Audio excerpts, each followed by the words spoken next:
La oposición es la suerte que le toca a todos aquellos a quienes emplea Dios para que prediquen verdades aplicables, especialmente a su época.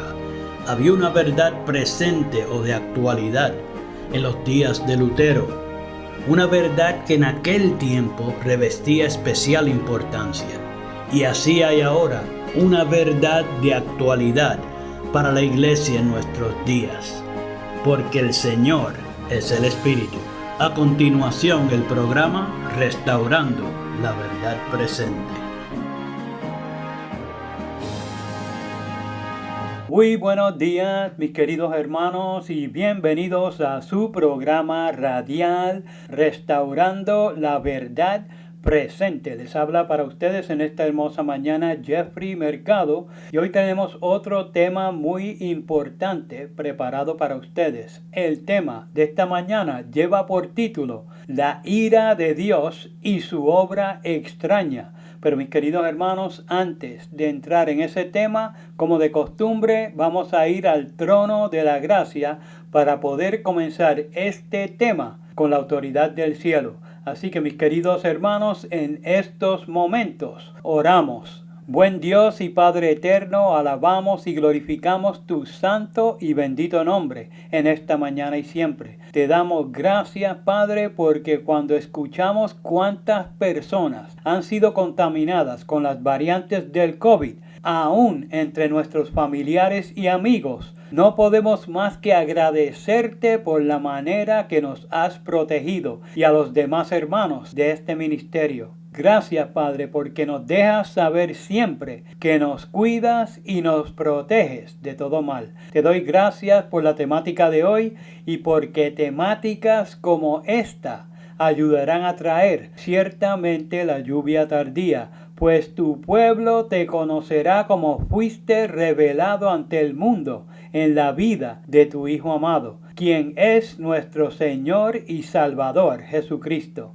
Gloria y honra a su nombre por siempre. Padre Santo, también te pedimos que perdones las faltas de tu pueblo y que lo puedas fortalecer con el conocimiento de tu santo carácter, para que no solo lo puedan compartir con los demás, sino para que lo puedan imitar en sus propias vidas. Ayúdanos, Padre, con el Espíritu de tu amado Hijo, para que lo podamos reflejar plenamente. Dirige el programa de hoy en el nombre de Jesús. Te lo imploramos. Amén. Gracias, Padre. Gloria y honra a tu santo y precioso nombre por toda la eternidad. Amén. Bien, mis queridos hermanos, reciban todos un caluroso saludo de parte de este ministerio.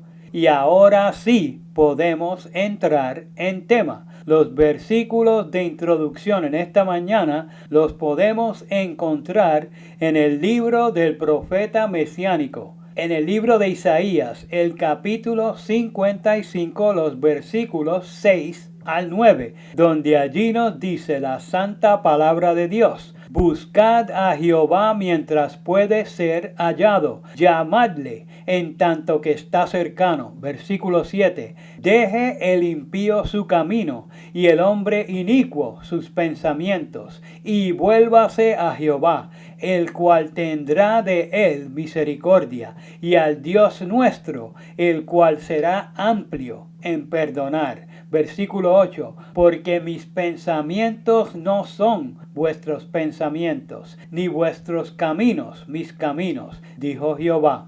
Versículo 9. Como son más altos los cielos que la tierra, así son mis caminos más altos que vuestros caminos, y mis pensamientos más que vuestros pensamientos. Y mis queridos hermanos, también vamos a ir a unos versículos que a lo mejor por no conocer bien estos versículos es que la gente tiene tanto problema con la temática de hoy. Vamos a ir a Romanos capítulo 12, versículos 17 al 19, donde allí nos dice la santa palabra: no paguéis a nadie mal por mal, procurad lo bueno delante de todos los hombres. Versículo 18. Si es posible, en cuanto dependa de vosotros, estad en paz con todos los hombres. Versículo 19. No os venguéis vosotros mismos, amados míos, sino dejad lugar a la ira de Dios, porque escrito está: mía es la venganza, yo pagaré,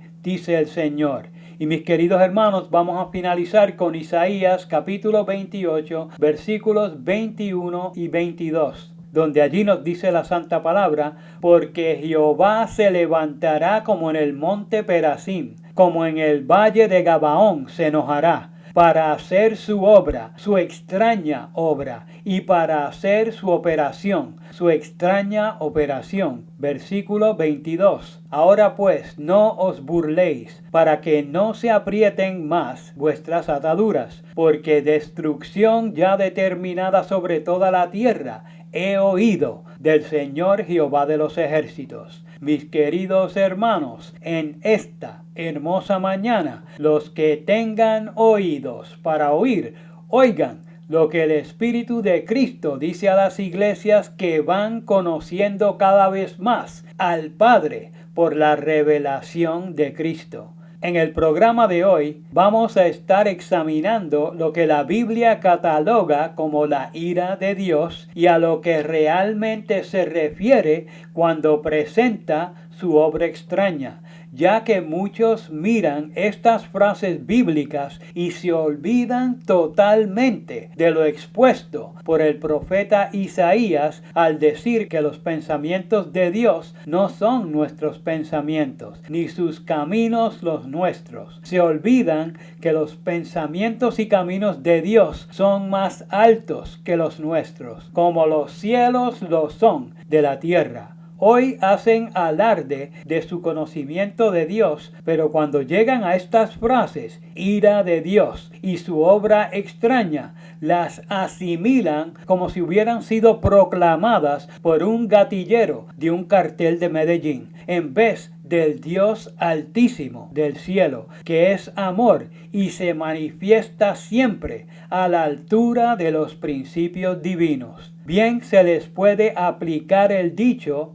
el ladrón juzga por su condición. Esta frase se le adjudica a personas que le atribuyen a otros sus propios defectos o virtudes. Juzgan las cosas desde su propia perspectiva, y esto es lo que Isaías dice que no podemos hacer con Dios. Nosotros hemos caído en el pecado y la desobediencia, algo que está totalmente alejado de Dios, que no existe en su ser ni en su atmósfera. Cuando nosotros nos airamos contra una persona, nos apartamos del amor y nos manifestamos en ataques, ya sean verbales o físicos. Pero Dios no tiene los defectos que nosotros hemos cultivado por el pecado. Dios es amor y nunca deja de serlo. Para poder comprender y visualizar lo que sucede cuando Dios se enoja,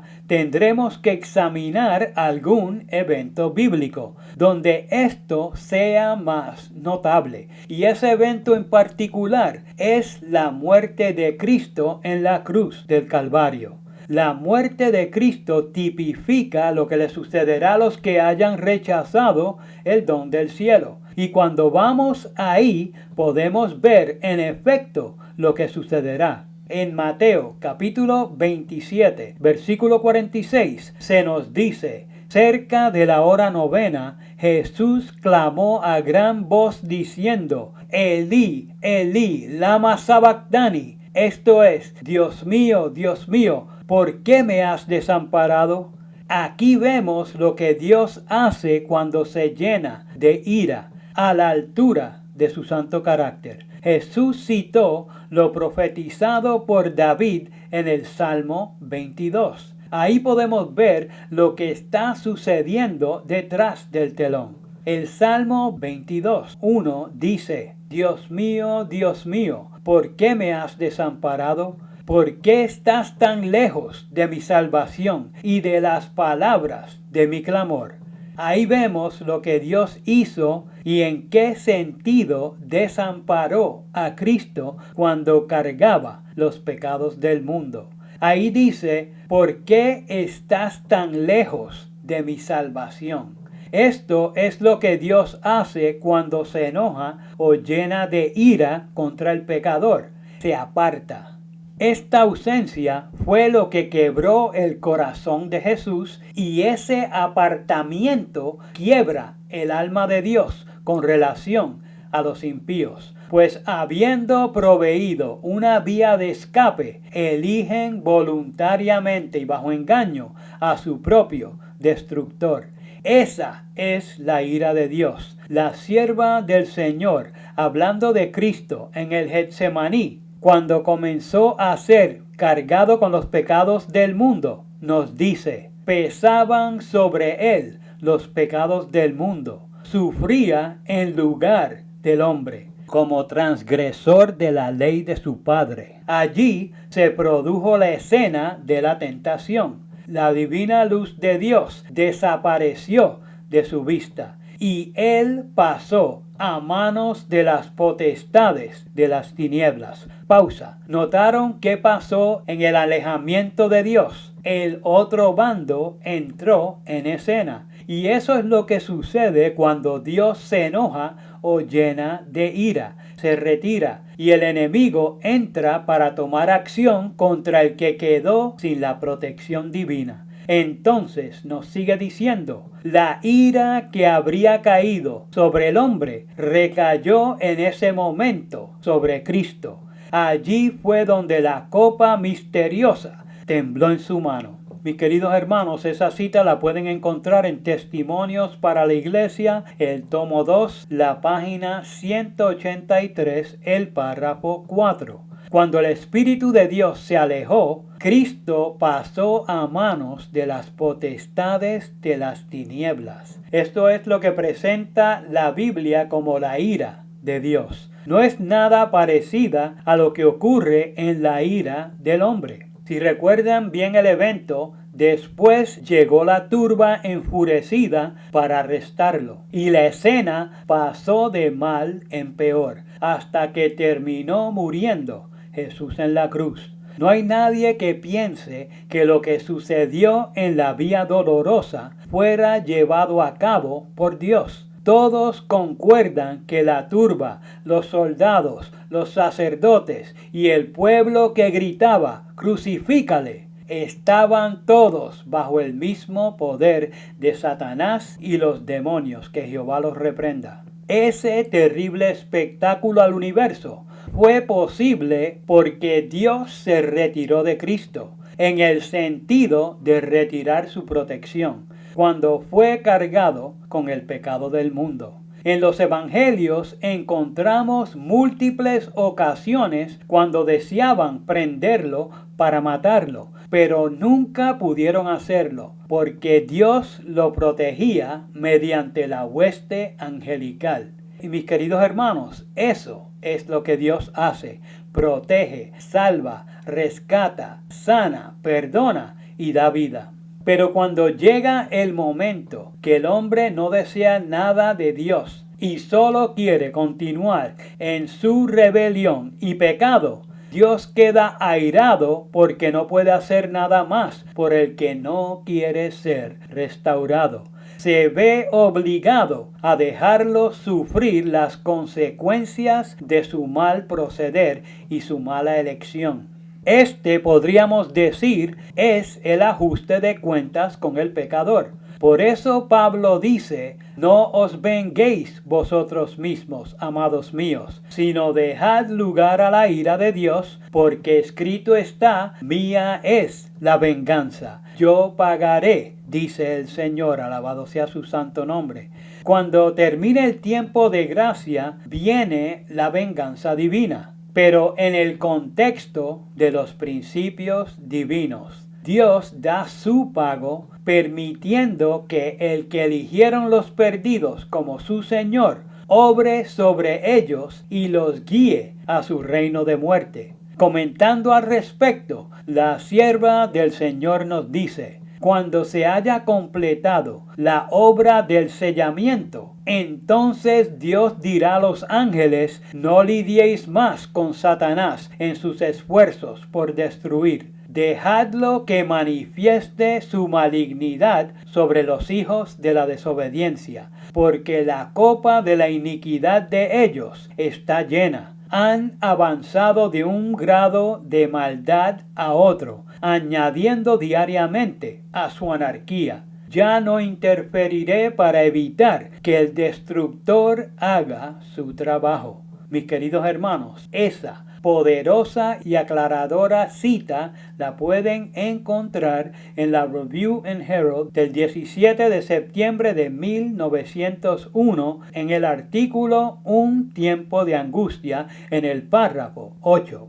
Mis queridos hermanos, eso es lo que sucede cuando se retira el Espíritu, cuando Dios se aleja. Noten, la ira de Dios no es lo mismo que su extraña obra, pero van de la mano. Algunos dicen que las dos cosas son lo mismo, pero hay una diferencia entre la ira de Dios y su obra extraña. Están relacionadas una con la otra, pero una es un sentimiento o decisión, por así decirlo, mientras que la otra es una acción o ejecución de acuerdo al sentimiento o decisión.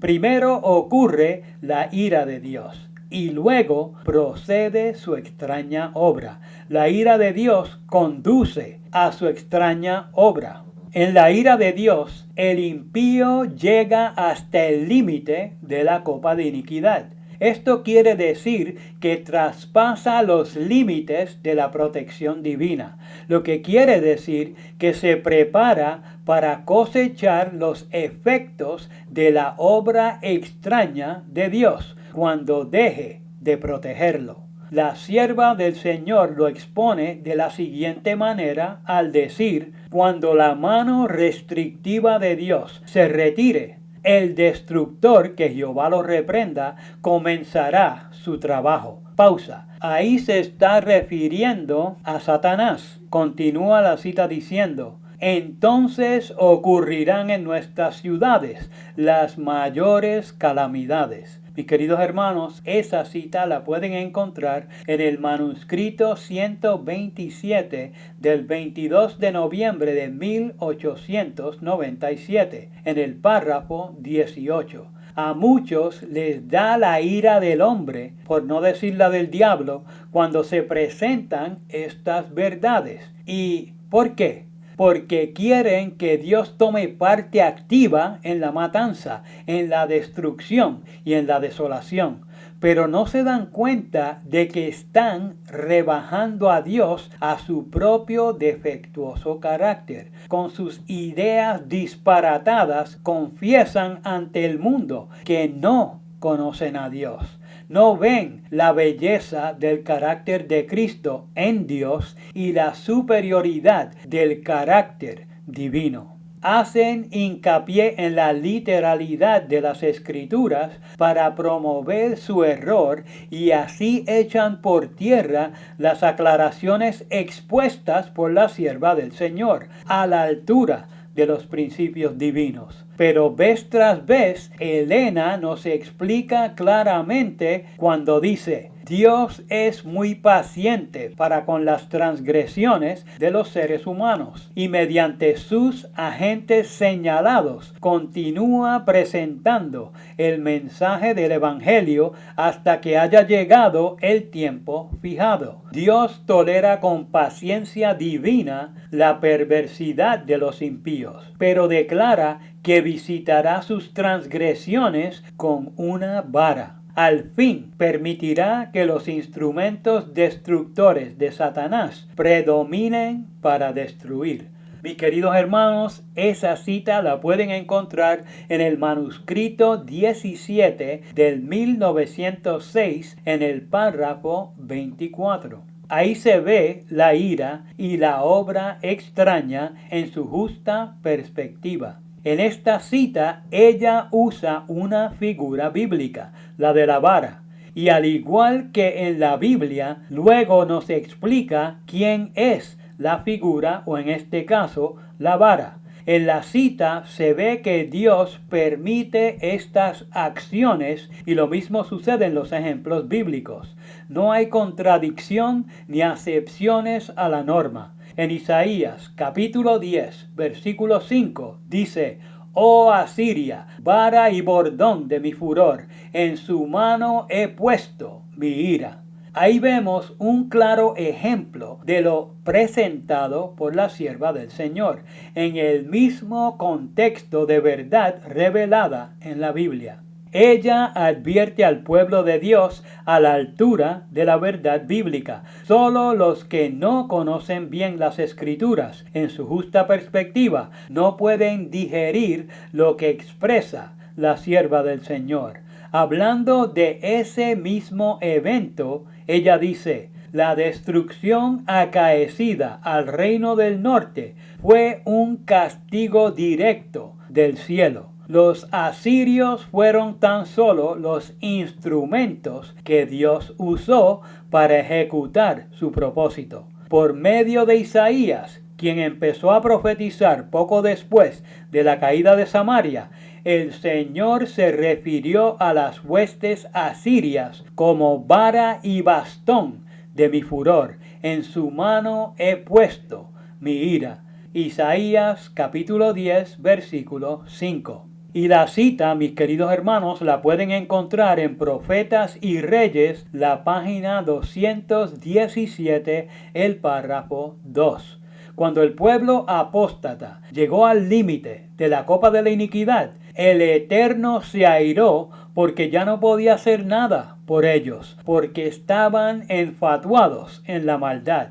Por lo tanto, al salir de su protección, cosecharon lo que sembraron. Ahí se manifestó la ira de Dios mediante su extraña operación o su obra extraña, que es a saber, dejar de proteger. Aquí se cumple la verdad que Elena destaca y revela, pero que hoy muchos no quieren asimilar. Cuando ella dice: Dios usará a sus enemigos como instrumentos para castigar a aquellos que hayan seguido sus propios caminos perniciosos, por los cuales la verdad de Dios ha sido tergiversada, juzgada equivocadamente y deshonrada. Mis queridos hermanos, esa poderosa cita la pueden encontrar en la colección Paulson de cartas de Elena G. de White del 3 de agosto de 1894 en la página 136, el párrafo 3. Así es como Dios manifiesta su ira y cómo implementa su obra extraña a la altura de los principios divinos. Y Dios, mis queridos hermanos, no cambia, no tiene que rebajarse al nivel de sus criaturas caídas. Solo tiene que alejarse un poco, y el que desea la destrucción de su creación hace fiesta con los instrumentos que tenga a la mano o con los que se le permita. Que Jehová lo reprenda. Como dijo la sierva del Señor, no viene directo de Dios. Ahora, siendo que la cruz explica todos los demás misterios, veamos algo que sucedió en el Antiguo Testamento que profetizaba la muerte de Cristo en la cruz y los beneficios de su muerte.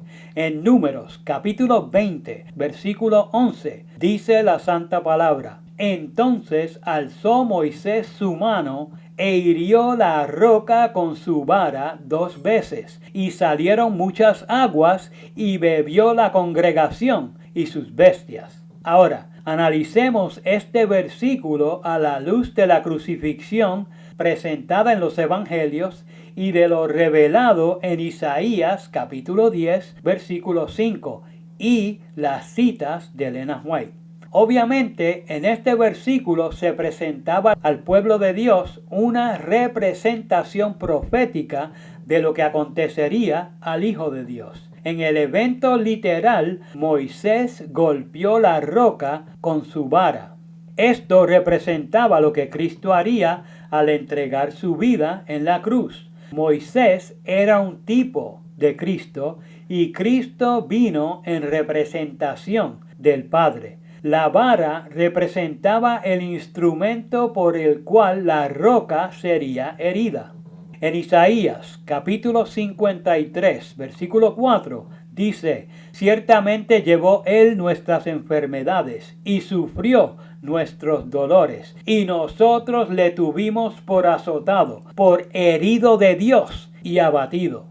Como hemos mencionado anteriormente, a Dios se le adjudica lo que Él permite. Aunque aquí dice que Él fue herido de Dios, ya vimos y todos sabemos quién realmente lo hirió. En Isaías capítulo 10 versículo 5, la vara eran los asirios, y detrás del telón los asirios eran los instrumentos de Satanás. O sea, estaban poseídos por demonios. En la cita del manuscrito 17, Elena White nos dice que Dios toleraría con paciencia divina la perversidad de los impíos, y luego nos revela, pero declara que visitará sus transgresiones con una vara.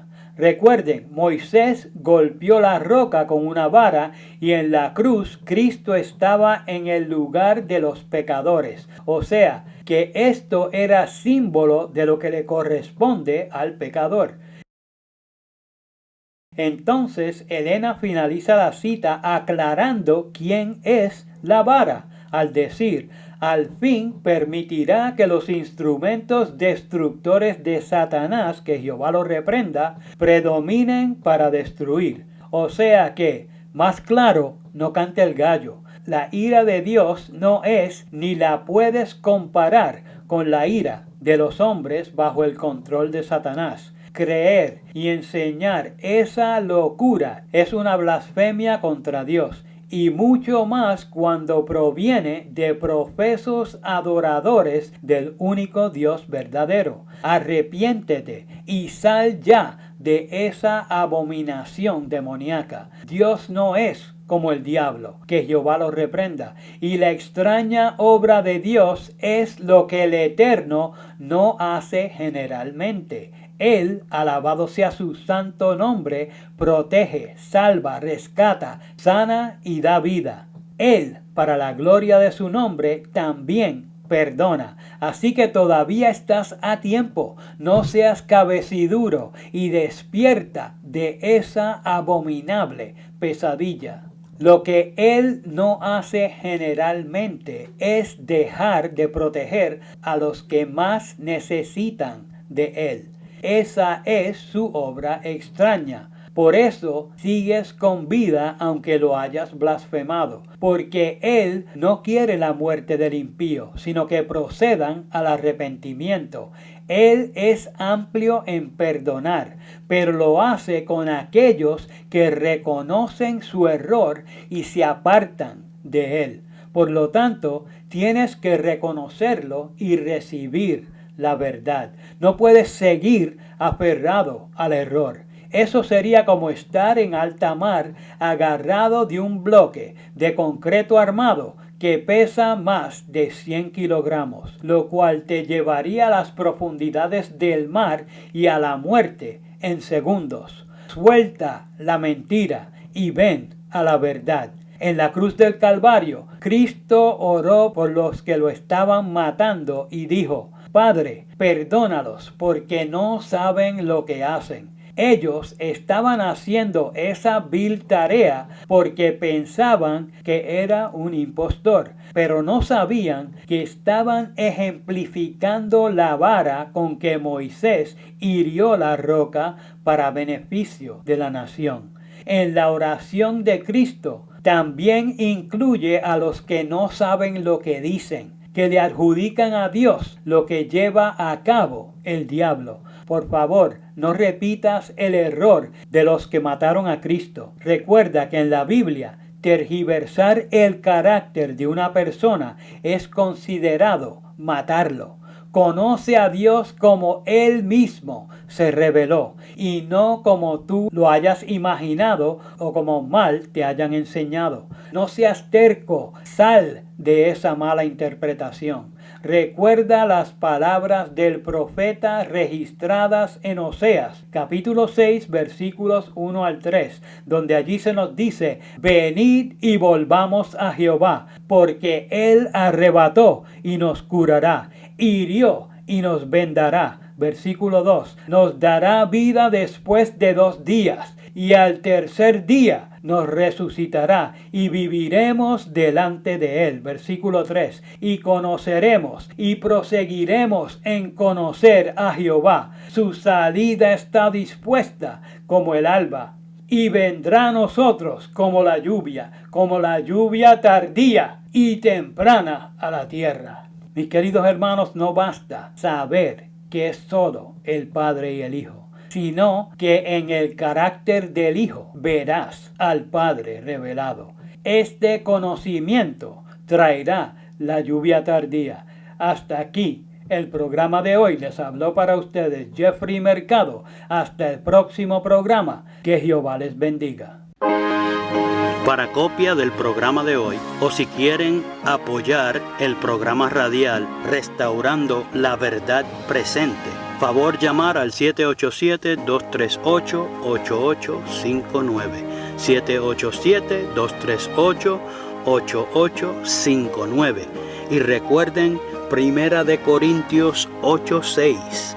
Nosotros empero no tenemos más de un Dios, el Padre, del cual son todas las cosas y nosotros en Él, y un Señor Jesucristo, por el cual son todas las cosas y nosotros por Él. Que el Padre de nuestro Señor Jesucristo les bendiga.